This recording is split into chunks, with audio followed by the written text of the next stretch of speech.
Ya. Assalamualaikum warahmatullahi wabarakatuh.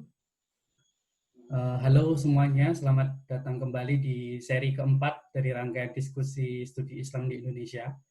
Konferensi virtual ini adalah kerjasama antara The National Quranic Studies Association dengan Asosiasi Ilmu Al-Quran dan Tafsir AIAT Indonesia.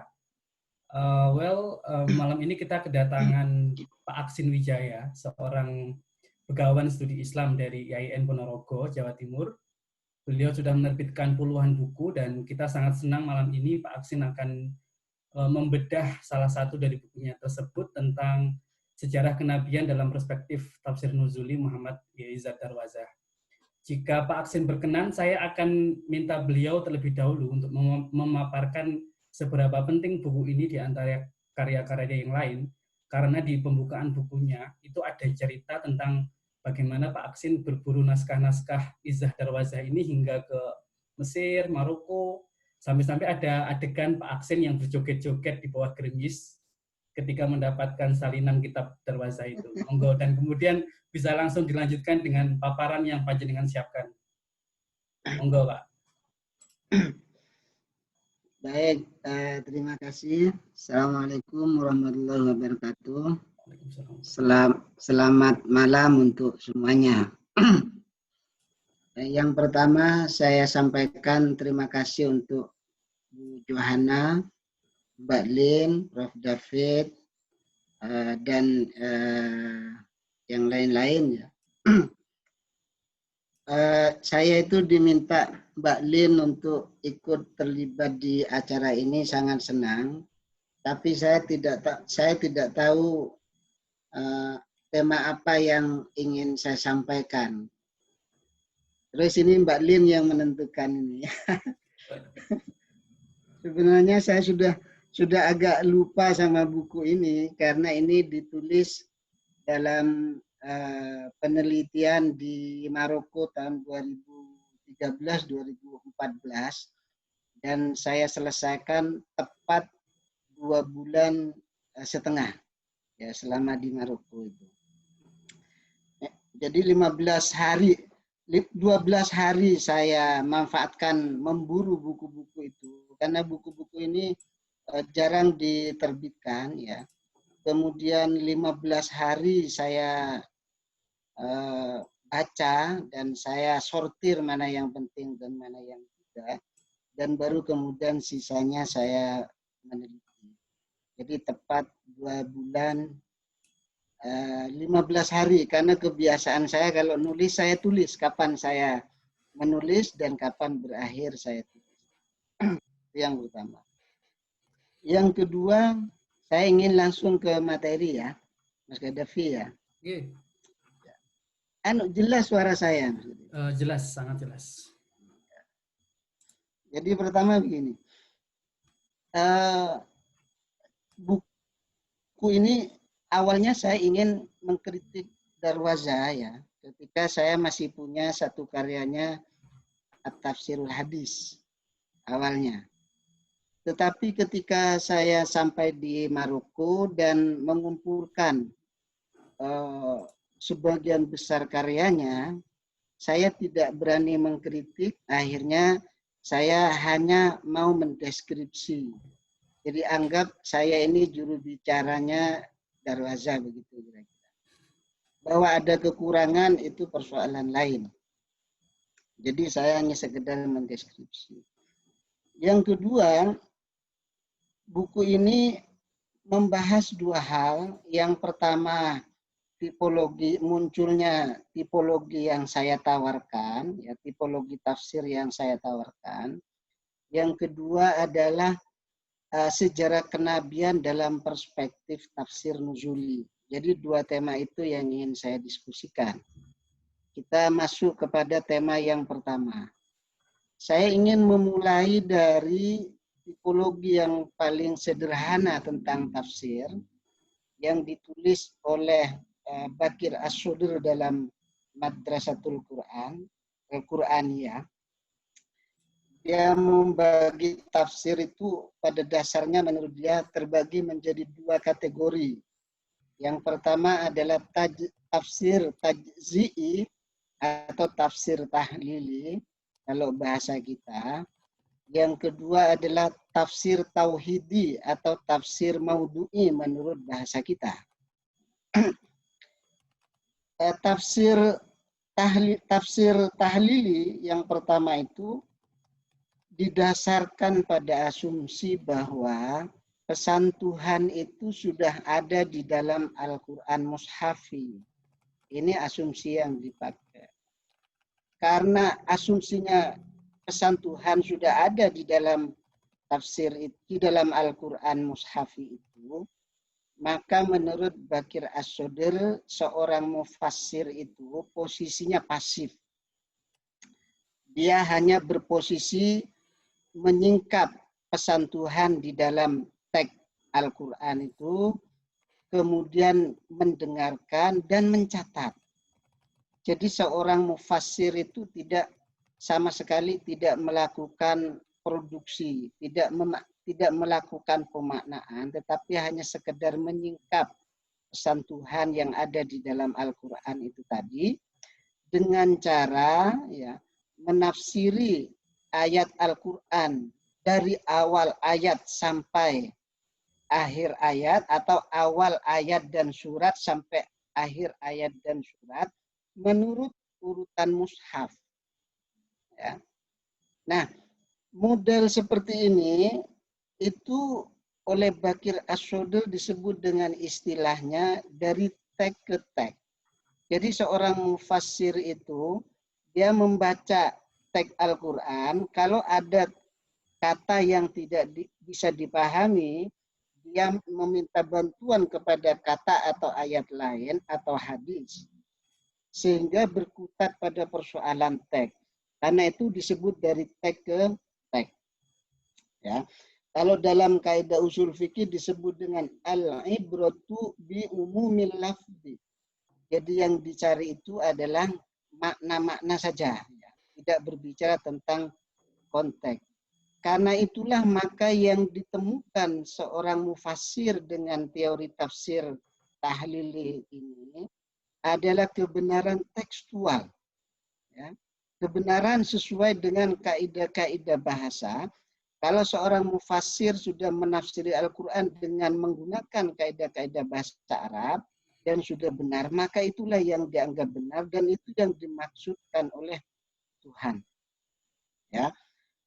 Wacana tafsir yang dilahirkan dari teori ini itu cukup banyak ya kalau kita baca, kalau kita lihat tafsir-tafsir mulai tafsir At-Tabari ya, sampai kepada tafsir di Indonesia, tafsir Quraisy Shihab, itu sangat banyak sekali ya.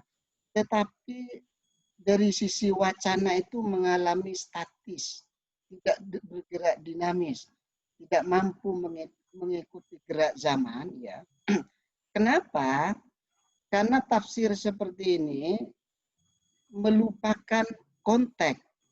Baik konteks masa lalu ketika Al-Quran itu turun, maupun konteks masa sekarang di mana mufassir itu hidup. Ya. Di sisi lain, realitas itu mengalami perubahan. Nah, karena itulah maka wacana tafsir yang lahir dari tafsir tahlili ini kemudian dianggap sebagai tidak berfungsi untuk saat ini, maka kemudian muncul gerakan tafsir yang mencoba untuk mengaitkan Al-Quran itu dengan konteks sang mufassir atau konteks sekarang. Maka muncullah tafsir maudhu'i. Ya, tafsir maudhu'i ini didasarkan pada asumsi bahwa pesan Tuhan itu terletak pada dialog Al-Quran atau teks dengan konteks. Ya. Jadi menurut mereka pesan Tuhan tidak tersimpan sejak awal di dalam teks, tetapi terletak pada dialog antara Al-Quran dengan konteks, terutama konteks sang mufassir. Nah karena itulah maka sang mufassir ini dia aktif posisinya. Ketika dia punya persoalan, misalnya persoalan etika misalnya atau persoalan negara, apakah ada negara yang pasti di dalam Islam, maka dia kemudian bertanya kepada Al-Quran, jadi berdialog dengan Al-Quran dan berinteraksi dengan Al-Quran untuk mengetahui pandangan teoritis Al-Quran tentang tema yang dihadapi oleh sang mufassir itu. Kalau Bakir As-Sodir menyebut kategori ini menggunakan logika berpikir dari konteks ke teks, jadi dari realitas ke teks, kira-kira. Kalau dalam kaidah usul fikih dikenal dengan istilah al-hukmu yaduru ma'a illatihi wujudan aw adaman. Ya. Nah, kebenaran yang ditemukan mufassir maudhu'i ini adalah kebenaran kontekstual. Jadi Al-Quran itu dianggap benar kalau ia mampu menjawab persoalan-persoalan yang dihadapi oleh sang mufassir. Karena itu maka rata-rata belakangan para mufassir kontekstual itu mengincarkan menggunakan tafsir maudhu'i ini. Nah, ini perbedaannya dengan tafsir yang pertama. Tetapi kalau kita baca lebih detail beberapa karya tafsir maudhu'i, itu saya melihat tafsir maudhu'i itu yang mau mencoba untuk mengkontekstualkan Al-Quran ke dalam konteks sekarang, itu terjebak dengan dekontekstualisasi. Yaitu mereka itu melupakan pesan teks dan juga melupakan konteks masa lalu ketika Al-Quran itu turun. Karena itu maka kalau kita membaca sebagian karya tafsir maudhu'i, yang kita temukan itu bukan pesan Al-Quran, tapi pesan ideologi sang penafsir. Jadi kalau ada seorang aktivis feminis, dia berbicara tentang tafsir maudhu'i tentang relasi laki-laki dan perempuan, itu yang terlihat itu adalah pandangan sang mufassir, bukan pandangan Al-Quran. Jadi lebih nampak ideologi mufassirnya daripada pesan profetik dari Al-Quran itu sendiri. Nah, ini mengapa terjadi begini? Ini juga sempat disinggung oleh Fazlur Rahman ya. Mengapa terjadi begini? Karena melupakan konteks masa lalu ketika Al-Quran itu turun. Nah, disinilah kemudian muncul gerakan tafsir yang coba untuk mengajak mufassir, mengajak umat Islam untuk kembali kepada masa lalu ketika Al-Quran itu turun. Ya. Jadi mereka ingin sebelum melakukan kontekstualisasi, kembali kepada konteks awal ketika Al-Quran itu turun. Salah satu teori yang dipakai untuk mengajak umat Islam kembali ke masa lalu itu adalah menggunakan tafsir nuzuli. Ya. Tafsir nuzuli itu adalah tafsir yang sang mufassir itu menafsiri Al-Quran berdasarkan tertib nuzul. Ya. Dengan demikian maka saya membedakan 3 tipologi tafsir akhirnya berdasarkan data ya. Ini tergantung kepada tipologi yang digunakan orang. Kalau saya menggunakan data sebagai pijakan penafsiran, maka menurut saya ada 3 kategori tafsir. Ada tafsir tahlili mushafi, yaitu tafsir yang menggunakan Al-Quran urutan mushaf. Ya. Yang kedua ada tafsir maudhu'i, yang ketiga ada tafsir nuzuli, yaitu tafsir yang menggunakan data Al-Quran sesuai tertib. Nah, inilah yang membedakan antara ketiga tipologi tafsir itu. Jadi tafsir nuzuli ini adalah tafsir yang mengajak kita untuk melihat Al-Quran pada konteks awal ketika Al-Quran itu. Nah, ini masalah yang pertama, Bu Johanna, Mbak Lin ya. Yang kedua, ya, Yang kedua adalah tentang tafsir maudhu ini. Ini masih yang apa namanya, tafsir nuzuli. Nah, tafsir nuzuli itu sebenarnya ada dua kalau kita tipologi ya. Ada beberapa tokoh yang sudah menawarkan gagasan tafsir nuzuli ya. Yang ini pertama digencarkan atau dikasih shock terapi oleh Nuldeck ketika dia menulis disertasi tentang Tarikhul Quran, bahasa Arabnya. Saya tidak tahu bahasa Jermannya, Mbak Lin ya. Tapi saya punya itu bahasa Arabnya Tarikhul Quran, karya Nuldeck itu. Karya ini kemudian menghebohkan dan mencoba membuka memori baru di kalangan sarjana muslim tentang fungsi dari Al-Quran Nuzuli. Maka ada yang merespon, ada yang pro, ada yang kontra ya. Yang pro itu mengkritik, tapi yang kontra itu melanjutkan secara kritis. Di antara yang melanjutkan secara kritis itu ya, ada Habban Naka, ada Sayyid Qutb. Sayyid Qutb itu juga punya tafsir nuzuli, judulnya Masyahidul Qiyamah. Kemudian ada Darwaza yang saya pakai ini, ada Muhammad Abid Al-Jabiri, ada Ibnu Qornas, di Indonesia ada Quraisy Shihab.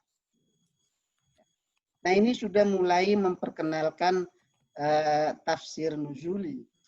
Nah tafsir nuzuli ini kalau kita pilih secara sederhana, itu ada dua tipe. Yang pertama tafsir nuzuli tahlili, ya, yaitu tafsir nuzuli yang sang mufassir itu menafsiri Al-Quran sesuai urutan nuzulnya. Muhammad Izzad Darwaza itu dia menulis tafsir nuzuli judulnya At-Tafsirul Hadis. Ya, ada 10 jilid At-Tafsirul Hadis ini.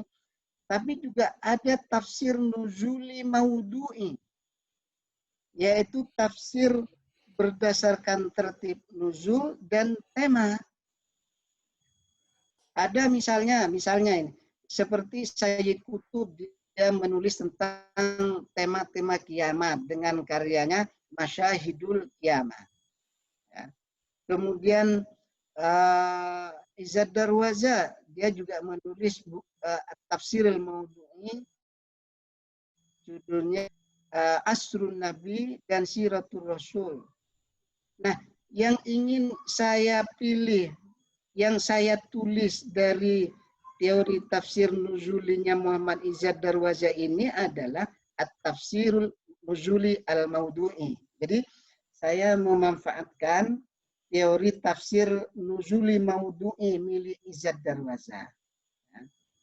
Nah, ini digunakan untuk apa? Darwaza itu dalam menulis tafsir maudhu'i nuzuli atau nuzuli maudhu'i itu, dia menulis banyak tema. Ada yang menulis tentang Nabi Yahudi dalam Al-Quran. Dia menulis Al-Mar'a fil Quran. Dia juga menulis Al-Malu fil Quran. Dan juga menulis sejarah kenabian dalam Al-Quran. Karya-karya Darwaza, karya tafsir nuzuli maudhu'i Darwaza inilah yang kemudian saya rangkum untuk kemudian saya baca dengan tafsir nuzuli maudhu'i itu tadi, kemudian saya kasih tema dengan atau judul dengan sejarah kenabian dalam perspektif tafsir nuzuli maudhu'i. Ini yang pertama. Kira-kira bisa ditangkap nggak? Bisa, Pak. Bisa. Oke, yang kedua Mas Gaddafi ya. Yang kedua, bagaimana sejarah kenabian dalam perspektif tafsir nuzuli. Ini yang menarik menurut saya. Selama ini, para ahli itu melihat sejarah kenabian itu dalam perspektif sirah nabawi atau tarikh. Ya. Kemudian ada yang menggunakan perspektif hadis dan ada yang menggunakan perspektif Al-Quran. Orang-orang yang menggunakan sejarah untuk melihat sejarah Nabi atau sejarah kenabian itu mendapat kritik dari beberapa orientalis karena sang penulis itu menulis 150 tahun ke belakang pasca wafatnya Nabi. Jadi otentisitas sirah Nabawiyah baik karya Ibnu Ishaq, karya Ibnu Hisam, kemudian karya At-Tabari, karya Halabi yang ditulis jauh setelah wafatnya Nabi itu dianggap tidak otentik karena itu mendapat banyak kritikan dari mereka. Lalu muncul karya sejarah Nabi yang menggunakan hadis. Tapi hadis juga mulai dipertanyakan. Mengapa? Karena hadis itu selain mendapat kritik dari Yusuf Shah, hadis itu ditulis belakangan pasca wafatnya Nabi. Jadi pada masa Nabi itu hadis tidak boleh ditulis dan baru ditulis belakangan. Ya, pasca wafatnya Nabi. Karena itu maka otentisitasnya itu kemudian dipertanyakan walaupun nanti ada hadis sahih dan sebagainya ya. Yang ketiga, nah ini yang menurut Darwaza itu tidak diragukan lagi otentisitasnya adalah Al-Quran.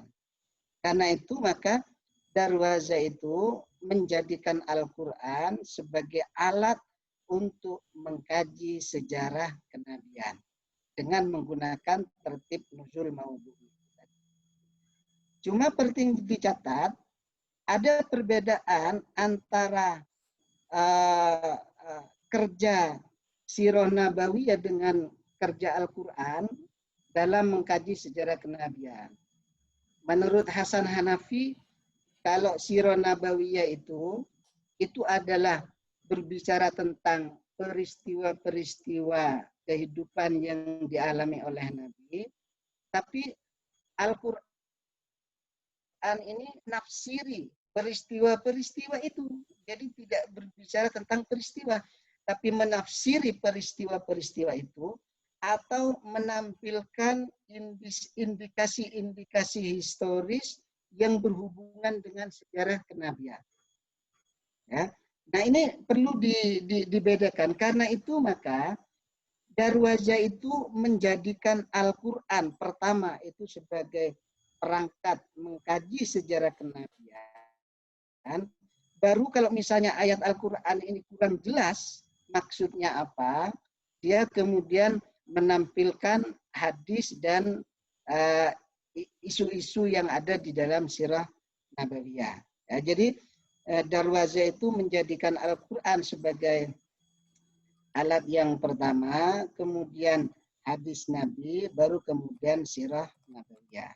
Nah itu yang teori sejarah kenabian dalam perspektif tertib nuzul, tafsir nuzuli menurut Muhammad Izzat Darwaza. Ya. Tetapi di dalam karya saya ini, saya coba menggunakan logika terbalik. Ya.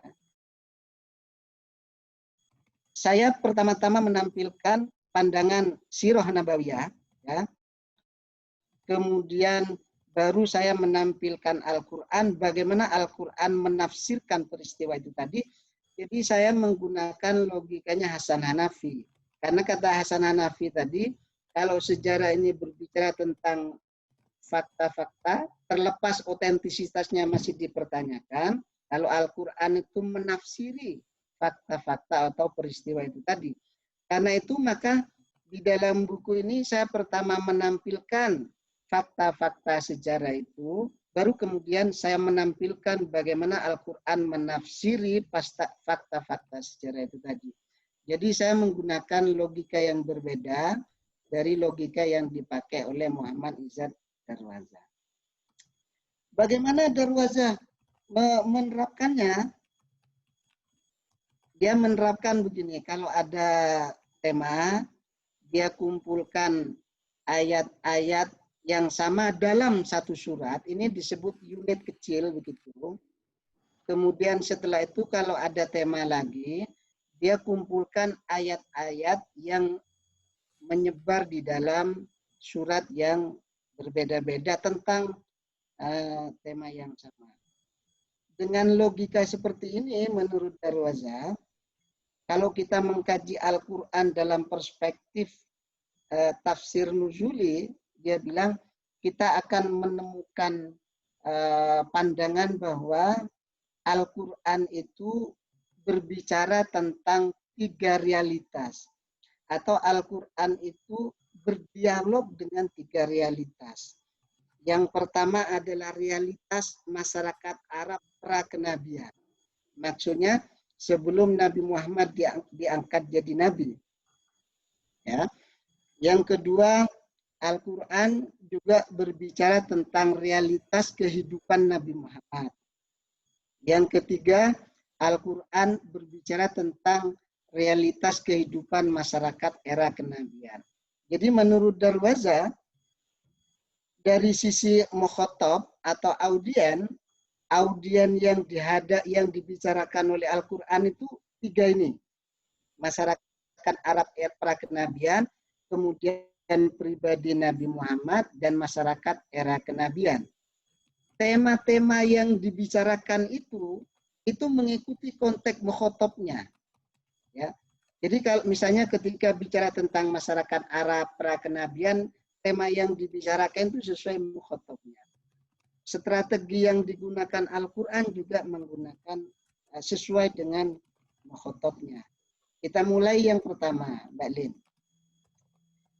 Ketika berbicara tentang realitas masyarakat Arab yang hidup sebelum Nabi Muhammad, menurut Darwaza, Al-Quran itu berbicara tentang 4 tema utama. Nanti ada tema-tema kecilnya, kasus-kasusnya.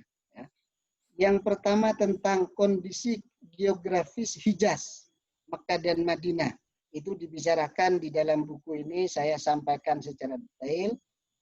Kemudian juga berbicara tentang kondisi sosial masyarakat Hijaz. Al-Quran juga berbicara tentang kondisi nalar masyarakat Hijaz sebelum Nabi Muhammad datang sebagai Nabi. Al-Quran juga berbicara tentang keyakinan masyarakat. Ini jadi ketika berbicara tentang masyarakat prakenabian, tema ini yang menjadi tema besar. Nanti ada tema-tema kecil. Kemudian ketika berbicara tentang pribadi Nabi Muhammad, Al-Quran berbicara tentang 2 hal. Yang pertama, hubungan Nabi Muhammad dengan masyarakat Arab pada saat itu, ya, baik hubungan kekeluargaan, hubungan persaudaraan, hubungan kabilah dan sebagainya, hubungan perkawinan dan sebagainya. Yang kedua, Al-Quran juga berbicara tentang bagaimana Nabi Muhammad berhubungan dengan Tuhan dalam konteks proses penerimaan wahyu Tuhan. Nah ini Al-Quran berbicara tentang 2 tema ini ketika membicarakan tentang Nabi Muhammad. Nah ini yang ketiga yang menjadi titik poin dari tulisan ini adalah ketika Al-Quran berbicara tentang masyarakat Arab yang hidup di era kenabian. Ya. Menurut Darwaza sama dengan mufassir yang lain, Al-Quran itu berbicara kepada masyarakat Arab Mekah, masyarakat Makkah dan masyarakat Madinah. Ya. Masyarakat Mekah itu menurut Darwaza itu terbagi menjadi 2 kategori etnis. Ya. Yang pertama adalah masyarakat Arab non ahli kitab. Non ahli kitab ya. Masyarakat Arab non ahli kitab itu terdiri dari 2 etnis. Yang pertama Arab Aribah.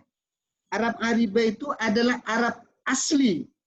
Jadi Mbak Lin misalnya, saya ini Madura, jadi saya bukan orang yang dinaturalisasi menjadi orang Madura, tidak. Saya ini Madura asli. Nah, kalau Mas Kodafi ini Madura swasta dia, karena dinaturalisasi begitu. Pak Alzin, mohon maaf, tolong agak dipercepat 5-7 menit lagi. Tidak bisa ini, tidak bisa dipercepat. Oke. Arab Ariba ya, Arab Ariba itu ada 3 suku, ada Khazraj, Aus, dan Khaza'ah. Kemudian yang kedua, di Arab Mekah itu ada Arab Musta'ribah. Arab Musta'ribah itu bukan orang Arab, tetapi karena sudah lama menetap di Arab, kemudian dianggap sebagai Arab, dinaturalisasi begitu kira-kira. Nah inilah yang menjadi mayoritas di Mekah. Ya, mereka itu keturunan dari Nabi Ibrahim, Ismail sampai kepada Nabi Muhammad. Mereka itu bukan orang Arab asli, tetapi Arab musta'ribah. Orang yang bukan orang Arab, tetapi karena lama menetap di sana, kemudian diarabkan. Yang orang Arab asli itu tadi Khazraj, Aus, dan Khaza'ah. Ya. Kemudian Arab yang kedua, Arab ahli kitab itu ada Yahudi. Jumlah penganut Yahudi di Mekah itu lebih sedikit daripada jumlah penganut Nasrani di Mekah. Menurut Darwaza, Al-Quran Makkiyah itu mukhotobnya adalah Arab Musta'ribah. Bukan orang Arab asli, tapi Arab Musta'ribah. Karena itu maka kita boleh mempertanyakan bahwa apakah Al-Quran apakah bahasa Al-Quran itu adalah bahasa Arab asli atau bahasa Arab Musta'ribah. Menurut saya dengan analisis ini, Al-Quran itu bukan bahasa Arab asli, tapi bahasa Arab musta'ribah. Bahasa Arab asli itu ada pada Khazraj, Aus, dan suku Khaza'ah. Sementara 2 suku ini sudah hijrah ke Madinah, tinggal suku Khaza'ah. Kemudian di Madinah, ya di Madinah.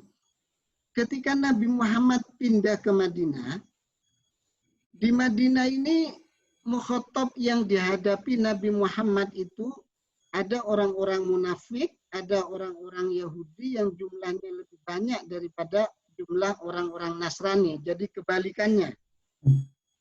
Nah, penganut agama Yahudi di Madinah itu dari 2 etnis, Bani Israel dan Arab Aribah itu tadi, dari suku Khazraj dan suku Aus. Nah, Bani Israel itu berjumlah mayoritas di sana. Itu berarti menurut Darwaza Al-Quran Madaniyah itu mukhotobnya itu bukan orang Arab, bukan, maksud saya mukhotob utama Al-Quran Madaniyah itu adalah Bani Israel, ya, yang dihadapi oleh Nabi Muhammad itu Bani Israel, sementara di Mekah tadi yang dihadapi adalah Arab Musta'ribah. Karena itu maka tema-tema yang dibicarakan Al-Quran di Mekah itu berkaitan dengan tradisi kehidupan masyarakat Arab Musta'ribah, sementara tema-tema yang dibicarakan di Madinah itu sesuai dengan tradisi kehidupan keyakinan masyarakat Bani Israel. Ya. Kemudian yang terakhir Mas Gaddafi ya, ketika Nabi Muhammad ini hijrah ke Madinah, yang pertama kali menerima dan masuk Islam dari komunitas masyarakat Madinah itu yang terdiri dari Bani Israel dan Arab Aribah itu, yang menerima pertama itu adalah masyarakat Arab Aribah dari suku Khazraj dan Aus. Karena itulah maka menurut saya, ini sudah saya tulis di buku yang lain, keberagamaan masyarakat Madinah itu tidak dimotivasi oleh kesadaran keagamaan murni atau tidak dimotivasi oleh pesan-pesan asasi dari Al-Quran, tetapi karena fanatisme etnis. Jadi orang Arab Aribah itu beretnis Arab, walaupun Arab Aribah ya beda dengan Nabi yang berasal dari Arab Musta'ribah. Tetapi bahwa ada faktor etnis yang mempengaruhi mereka masuk Islam itu tidak bisa dibantah. Dan pada saat yang sama Bani Israel itu tidak mau menerima Muhammad sebagai nabi mereka karena berasal dari etnis non Bani Israel. Ya, jadi fanatisme keberagamaan masyarakat Arab pada saat itu lebih kuat daripada kesadaran keberagamaannya dan juga pesan-pesan yang ada di dalam Al-Quran. Saya kira itu sebagai pengantar, saya tidak tahu bisa dipahami atau tidak. Terima kasih.